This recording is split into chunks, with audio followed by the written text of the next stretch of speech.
आज ओडिशार शिल्प इतिहास रे एक बहुत बड़ एवं गुरुत्वपूर्ण दिन।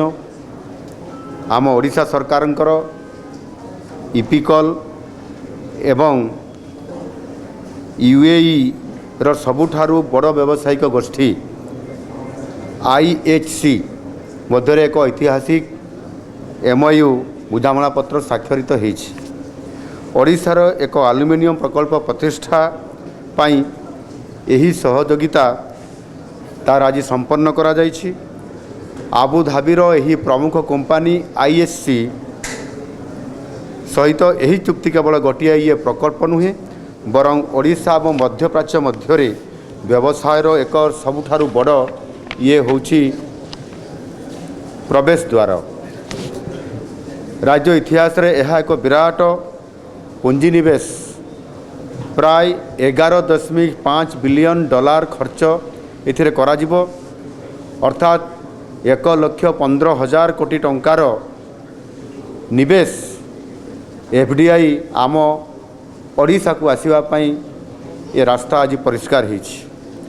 ये प्रकल्प जितेबाला चलिबो निर्माण काम चलिबो कंस्ट्रक्शन स्टेज रे एथिरे प्रायतः 35,000 रु अधिक लोक एथिरे काम करिवे एवं प्रकल्प संपूर्ण होला परे जेतेबेले यह काम चालू हेबो प्रोडक्शन हेबो सेतेबेले 18,500 रु अधिक लोक एथिरे सीधा सड़क भाव रे एम्प्लॉय मध्य हेई परिबे।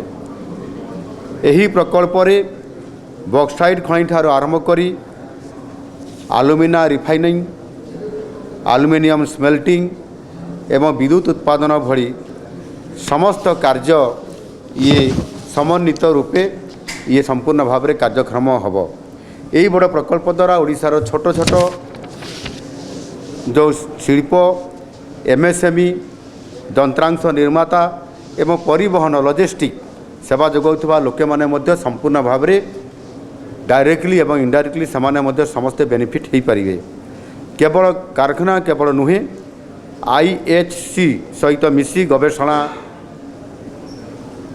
R&D डिजिटल सिस्टम एवं ओडिशा रे सेंटर ऑफ एक्सीलेंस तार प्रतिष्ठा करिया पाई मध्य आम सरकार तरफरु एथिरे उद्यम करा जिवो। आमर युवपीढ़ी नुआ जुगर प्रजुक्ति विद्या रे दक्षता अर्जन करने सहित सामान्य किभली भाव में यही ही स्किल है संपूर्ण भाव में एम्प्लॉय हो पारे तार समस्त व्यवस्था एठारे कराजिबो। जो आमर विजन अच्छी 2036 समृद्ध ओडिशा ताकू साकार करबा पाई जो आज ऐतिहासिक पदक्षेप निया जाइछि ता निश्चित भाव में साकार हो पारिबो।